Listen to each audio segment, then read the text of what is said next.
खंडाव मालिकेच्या आजच्या भागामध्ये आपण पाहत आहोत की आता इकडे कान्हा आणि सखी हे दोघेही जण खोलीत असतात. तेव्हा कान्हा म्हणत असतो, सखी मॅडम आता मला सांगा 4 दिवसामध्ये तुम्ही हे सगळं कसं आणि कशा पद्धतीने सिद्ध करणार आहात. तेव्हा ती म्हणत असते, हे बघ ना कान्हा, मी बरेच काही प्रश्न इथे काढलेले आहेत. म्हणजे मला बालपणीच्या ज्या काही 10 वर्षातल्या गोष्टी आहेत ना, ज्या ज्या काही आठवतात ना, त्या सगळ्या गोष्टी मी इथे काढलेल्या आहेत.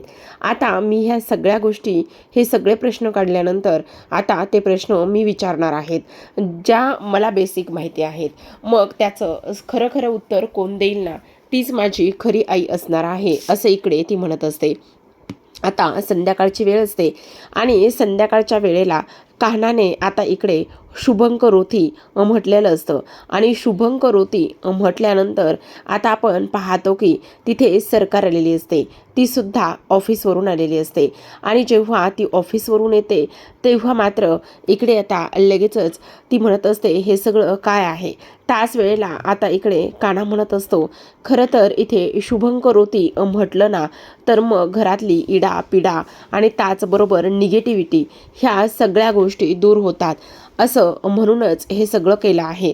असं म्हटल्याबरोबर लगेच आता आपण पाहतो की इकडे सरकारला हे सगळं अजिबात पटत नसतं. आणि तेव्हा सरकारला न पटल्यामुळे आता इकडे जो काही कान्हा आहे तो म्हणत असतो, खरं तर इथे सखी मॅडम जेव्हा लहान होत्या ना, तेव्हा त्यांची आई 2 वेळेला सुद्धा हे असंच करायची. आणि त्यामुळे आज त्यांच्या इच्छेखातर आम्ही हे सगळं काही केलं आहे. त्यावेळेला आता सरकार म्हणत असते, खरं तर ही गोष्ट खूप जुनी आहे. म्हणजे आम्ही दोघी बहिणी जेव्हा लहान होतो ना, तेव्हा आमचे बाबा आम्हाला शुभंकरोती म्हणायला लावायचे. आणि आमचे बाबा आम्हाला शुभंकरोती म्हणायला लावूनच हे सगळं काही करून घ्यायचे. काय ग, हे सगळं त्यामुळेच तू करत आहेस ना. आता तेव्हा सुद्धा बाबा आम्हाला देवासमोर उभे करायचे, पण तेव्हा मात्र ह्या मनस्विनीने देवासमोर कधीच हात जोडले नाही. आणि देवासमोर कधीच हात न जोडून आज ती हे सगळं तुम्हाला करायला लावते का. तेव्हा लगेच आता इकडे तेजस्विनी म्हणत असते, मग मधल्या काळामध्ये तुम्ही हे सगळं का बरं बंद केलं. मग तुम्ही हे सगळं का करत नव्हतात, असा प्रश्न आता इकडे विचारण्यात आलेला असतो. आणि असा प्रश्न विचारल्याबरोबर आपण पाहतो की लगेचच आता इकडे जो काही कान्हा आहे तो कान्हा आरती घेऊन इथे सरकारसमोर उभा राहतो. आरती घेऊन सरकारसमोर उभा राहिल्याबरोबर इकडे सरकार आरती घेते.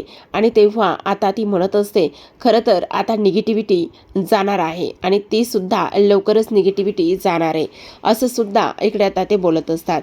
तेव्हा तेजस्विनीने पुन्हा प्रश्न विचारलेला असतो, सांग ना, हे बघ, तुला असं वाटतंय ना की इथे तू हे सगळं तेव्हा करायचीस, मग आता तू हे सगळं का आणि कशामुळे बंद केलंस, असं ती पुन्हा पुन्हा विचारत असते. तेव्हा आता इकडे सरकार म्हणत असते, त्याचं काय आहे ना, राघव गेले आणि राघव गेल्यानंतर माझ्या खांद्यावर एवढ्या जबाबदाऱ्या पडल्या ना की काही विचारू नको. मग मला हे असलं दिवा बत्ती त्याचबरोबर शुभंकरोती म्हणणं हे काही केल्या पॉसिबल होत नव्हतं. सखी घर सांभाळणं, एवढ्या सगळ्या लोकांना सांभाळणं, राघव गेल्यानंतर ही सगळी जिम्मेदारी फक्त आणि फक्त इथे माझ्यावर येऊन पडली. मग मला सांग, हे सगळं मी कसं करणार होते. ह्या सगळ्या गोष्टीचा जरा तरी तुम्ही इथे विचार करताय का, असं सुद्धा आता इकडे ते बोलत असतात. त्याच वेळेला आता सगळेजण त्यावेळेला शांत बसतात, कारण तिच्या तोंडाला कोणालाही आत्ता ह्या वेळेला लागायचं नसतं. आणि तेव्हा आता लगेचच सरकार खोटं खोटं डोळ्यात पाणी आणत असते. आणि ते सुद्धा इथे आता राघवचं नाव घेऊनच. तेव्हा आता इकडे तेजस्विनी तिच्यापासून तोंड बाजूला करते. आणि इथे तिनं राघवचं नाव घेतल्यामुळे ह्या लोकांना सुद्धा फार जास्त बरं वाटत नसतं. कारण आता हिच्या पाठीमागे खंबीरपणे जो काही कुल्फीचा बाबा आहे तो सुद्धा खंबीरपणे उभा असतो. तेव्हा इथे आता सखी म्हणत असते, खरं तर आता हे गोष्टी पाहायची, जरी तुम्ही हे सगळं करत नव्हतात आत्ता, पण आता उद्यापासून तुम्हा दोघींची सुद्धा परीक्षा असणार आहे आणि ती परीक्षा मी 4 दिवस घेणार आहे, असं इकडे आता ती म्हणत असते. तेव्हा लगेच आता सरकार म्हणत असते, मला कसलीही भीती नाही, कारण मी तुझी आई आहे. त्यामुळे तू जी काही परीक्षा घेशील ना ती मला मान्य असणार आहे, असं आता इकडे ती तिला बोलत असते.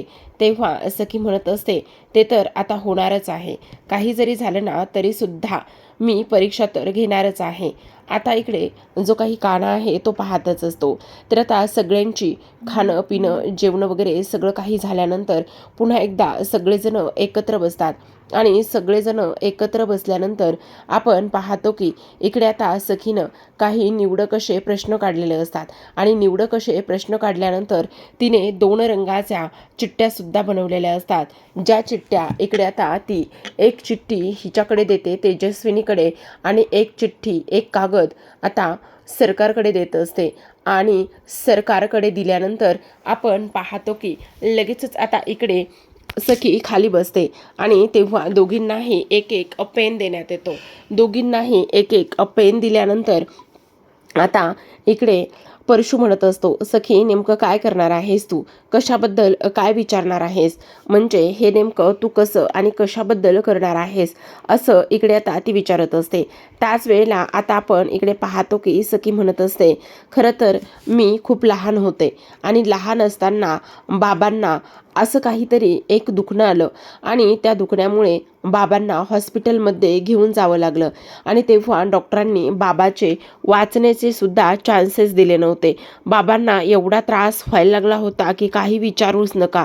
म्हणजे डॉक्टरांनी असं सांगितलं की जर तुम्ही बाबा यांना लवकरात लवकर हॉस्पिटलमध्ये आणलं नसतं तर खूप मोठा प्रॉब्लेम झाला असता, असं सुद्धा सांगण्यात आलं होतं.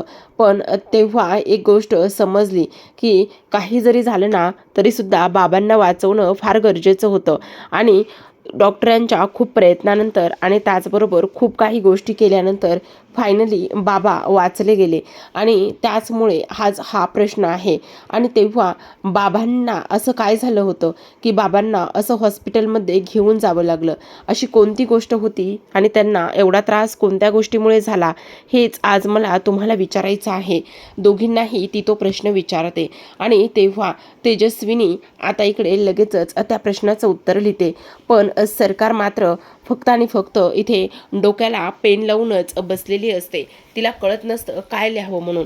खरं तर हे सगळं फक्त तिचे नाटके सुरू असतात हे सखीला समजत नसतं.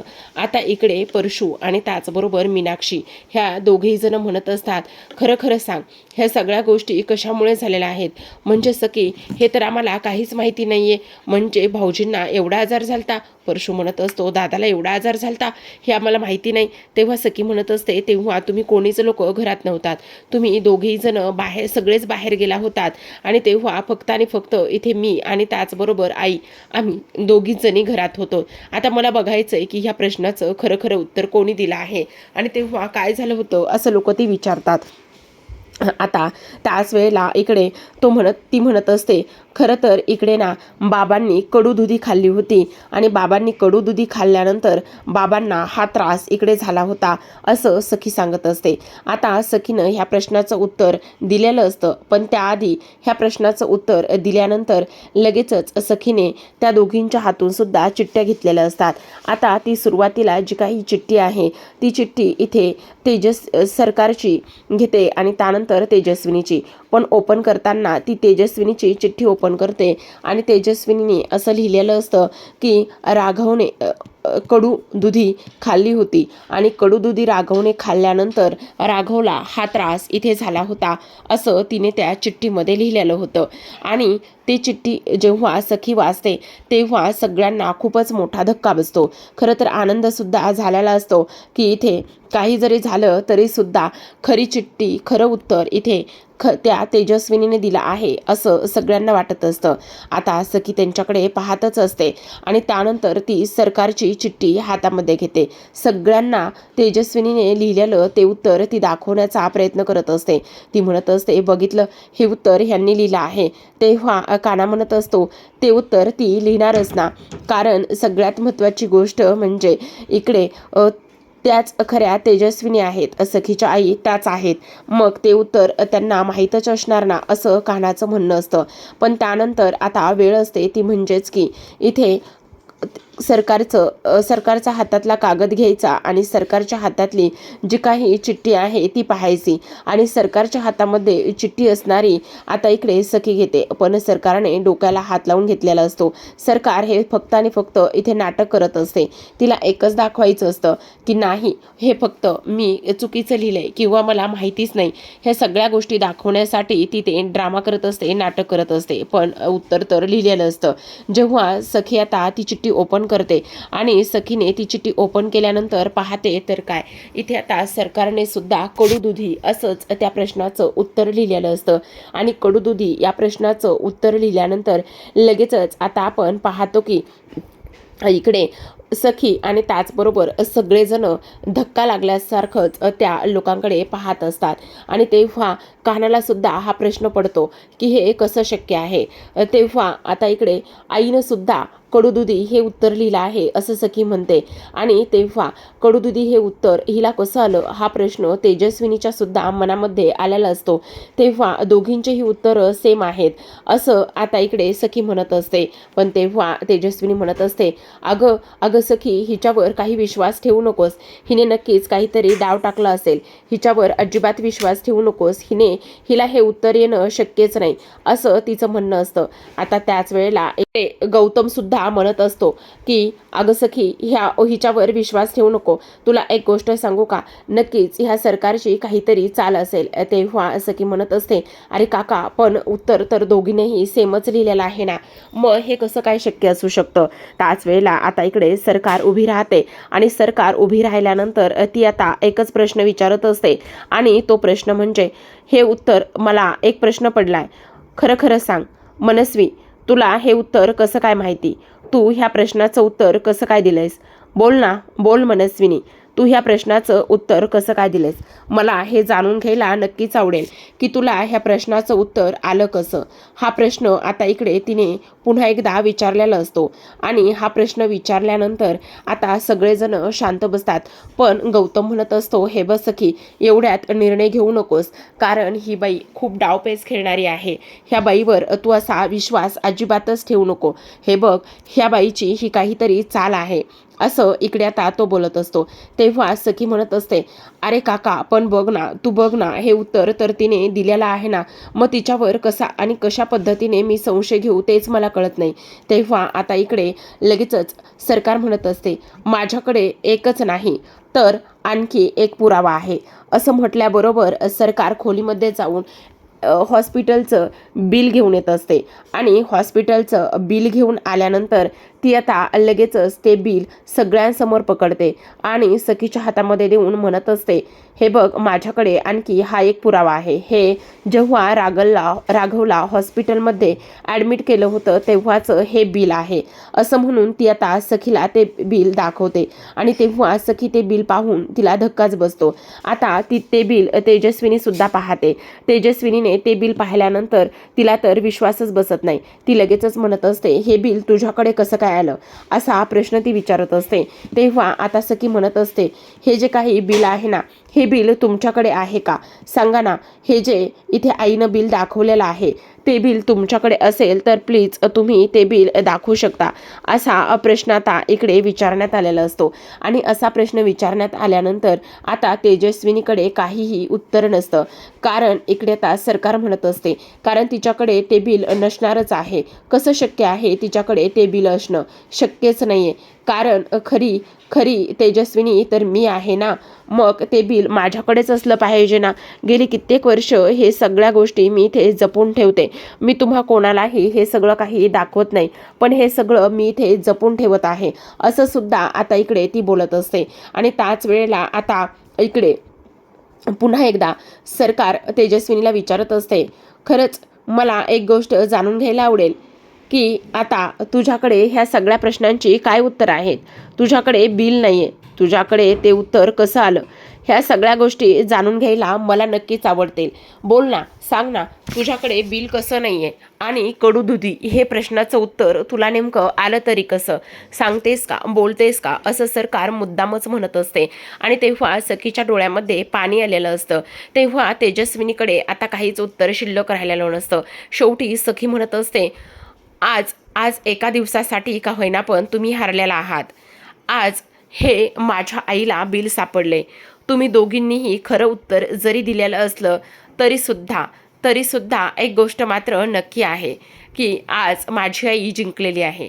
त्याच वेळेला आता इकडे तेजस्विनी म्हणत असते, अगं मनस्विनी, का अशी वागतेस? का ह्या सगळ्या गोष्टी करतेस तू? मला नाही माहिती तू हे सगळं का करतेस तर, पण असं करू नकोस गं. हे बघ, मी खरी तेजस्विनी, सखी माझी मुलगी आहे. त्यावर आता इकडे सरकार म्हणत असते, एक मिनिट, हे बघ, तुला बिल हवं होतं, विचारलेल्या प्रश्नांचं उत्तर हवं होतं, ते सगळं मी दिलंय. तेव्हा आता इकडे सखी लगेचच सरकारचा हात हातात घेते आणि सरकारचा हात हातात घेऊन ती तिला म्हणत असते, खरं सांगू का, आज आज एका दिवसासाठी का होईना पण तू माझी आई आहेस. हा खेळ इतक्यात संपणार नाही आहे. हा खेळ, हा डाव, हा प्रश्न उत्तराचा कार्यक्रम 4 दिवसांचा आहे. तो खेळ आणि ते सगळं 4 दिवस चालणार आहे. त्यामुळे तू लगेचच एवढी हवेत सुद्धा उडू नकोस. पण एक गोष्ट लक्षात ठेव, आजच्या दिवसासाठी तू जिंकली आहेस आणि आजच्या दिवसासाठी तू जिंकल्यानंतर आजचा दिवस तू माझी आई आहेस. असं आता इकडे सखी सरकारचा हात हातामध्ये घेऊनच बोलत असते. आणि सरकारचा हात हातामध्ये घेऊन बोलल्यानंतर आपण पाहतो की इकडे लगेचच ती तेजस्विनीकडे बघून बोलत असते, खरं तर विजय हा नेहमी सत्याचाच होतो आणि सत्तेच हे नेहमी जिंकते, असं सखी बोलत असते. आणि तेव्हा आता इकडे ती सरकारकडे पाहते. हळूहळू करून सगळेजण हॉलमधून निघून जातात. सखी जाते, गौतम जातो, परशू आणि मीनाक्षीसुद्धा निघून जातात. पण कान्हा तिथे असतो. आता सरकारचं लक्ष त्या कान्हाकडे जातं. तेव्हा सरकार कान्हाला म्हणत असते, काय मग कान्हा, आता तुला आणखी काय बोलायचं आहे? ह्या सगळ्या गोष्टीवरती तुला काही बोलायचं आहे का? जर तुला काही बोलायचं असेल तर तू नक्की बोलू शकतोस. तेव्हा मात्र कान्हा काहीच बोलत नाही आणि त्या सरकारच्या तोंडाला तोंड न देता तो सुद्धा तिथून निघून जाणंच इथे बेटर समजतो आणि तो काहीही न बोलता तिथून निघून जातो. कारण सरकारने असं विचारलेलं असतं, बोल ना कान्हा, तुला काही ह्या सगळ्या प्रश्नावर बोलायचं आहे का? तुला असा प्रश्न पडलाय का की हे सगळं माझ्याकडे कुठून आणि कसं आलंय ते? ह्या सगळ्या गोष्टी तुला इथे विचारायच्या आहेत का? आणि जर ह्या सगळ्या गोष्टी तुला विचारायच्या असतील तर तू विचारू शकतो. पण जेव्हा कान्हा निघून जातो तेव्हा मात्र इकडे आता पुन्हा सरकारचा मोर्चा तेजस्विनीकडे वळतो आणि ती म्हणत असते, मग काय, तुला वाटलं असेल ना की ही मी कसं जिंकले? पण तू ह्या सगळ्या गोष्टीची अजिबात इकडे विचारसुद्धा करण्याची कुवत ठेवू नकोस, कारण हे सगळं तुझ्या विचार करण्याच्या पलीकडे आहे. त्यावर इकडे आता तेजस्विनी म्हणत असते, आज जिंकलीस पण उद्या तू जिंकणार नाहीस. उद्याचा दिवस हा माझाच असणार आहे, असं इकडे आता तेजस्विनी तिला बोलून दाखवत असते. त्याच वेळेला आता इकडे सरकार म्हणत असते, बघितलं कसा डाव टाकला मी? कारण जिंकणं माझ्या रक्तातच आहे, हारणं तुझ्या रक्तात असेल. त्यामुळे आत्तापर्यंत जिंकत आले, इथून पुढे सुद्धा नक्कीच जिंकेल. आजचा एक दिवस गेला, अजून 3 दिवस बाकी आहेत. ह्या 3 दिवसामध्ये तू आता कोणती नवीन चाल खेळणार आहेस, काय करणार आहेस आणि कशी तयारी करायची आहे हे तुझं तू ठरव. कारण सखी तर माझी मुलगी आहे आणि मीच तिची आई आहे, असं म्हणून ती निघून जाते. आता ती निघून गेल्यानंतर इथे मात्र तेजस्विनी कोलमडून जाते. तर आजच्या भागामध्ये एवढंच. उद्याचा भाग फारच इंटरेस्टिंग असणार आहे. उद्याच्या भागामध्ये आपण पाहतो की आता दुसऱ्या दिवशीची सकाळ उजडलेली असते. खरं तर मनस्वी आणि तेजस्विनी ह्या दोघीही जणी फारच गोड दिसत असतात. तेजस्विनी ही लांब केसाची वेणी घातलेली पण अगदीच साधी सिंपल साडी नेसून सुद्धा कमाल दिसत असते. तर तेजस्विनीचं नेहमीचंच ते रूप ते सुद्धा छानच असतं. आता दोघी जणी जेव्हा समोरासमोर येतात तेव्हा सरकार म्हणत असते, मग आता आता नवीन काय रणनीती आखलीस, नवीन काय डाव टाकलास, आता तू कशी जिंकणार आहेस? ह्या सगळ्या गोष्टी ती तिला विचारत असते. तेव्हा आता इकडे तेजस्विनी तिला उत्तर देते. ती म्हणत असते, नाही, आज मी कसलीही तयारी केली नाही, आज मी कसलीही रणनीती आखली नाही, कारण आज मी काहीही करणार नाही. आज मात्र सत्य सगळ्यांसमोर येणार आहे असं इकडे आता ती बोलत असते आणि तेव्हा सरकारच्या नाकाला मिरच्याच झोंबलेले असतात. तर इकडे दुसऱ्या बाजूला आपण पाहतो सखी आता बाथरूममध्ये असते आणि तेव्हा शावर चुकून तिच्याकडून चालू राहतो आणि तो काही केल्या बंदच होत नाही आणि बंद न झाल्यामुळे आता ती जोराजोरात आवाज देत असते, कान्हा कान्हा मदत कर, कान्हा मदत कर. आणि तेव्हा लगेच आता कान्हा सखीला काय झाले हे पाहण्यासाठी वॉशरूममध्ये जातो. तेव्हा कान्हासुद्धा पूर्ण शावर बंद करताना भिजलेला असतो आणि सखीसुद्धा पूर्ण भिजलेली असते आणि अशा पद्धतीने आता बाथरूममध्येच ते दोघेही जण रोमॅन्टिक मूडमध्ये असतात. तर अशाच नवनवीन मालिकांचे अपडेट आणि त्याचबरोबर रिव्ह्यू जाणून घ्यायचे असतील, पाहायचे असतील तर नक्की चॅनलला सबस्क्राईब करा. त्याचबरोबर आणखी एक महत्त्वाची गोष्ट म्हणजे आपल्या या स्टार प्रवाहावर आनंदी या नावाची नवीन मालिका आलेली आहे. त्या मालिकेचे सुद्धा जर तुम्हाला रिव्ह्यू पाहायचे असतील, ऐकायचे असतील तर नक्कीच कमेंट करून सांगा. ते सुद्धा तुम्हाला ऐकवण्यात आणि पाहायला देण्यात येतील. तर पाहत राहा लपंडाव. भेटूयात उद्याच्या भागात. तोपर्यंत धन्यवाद.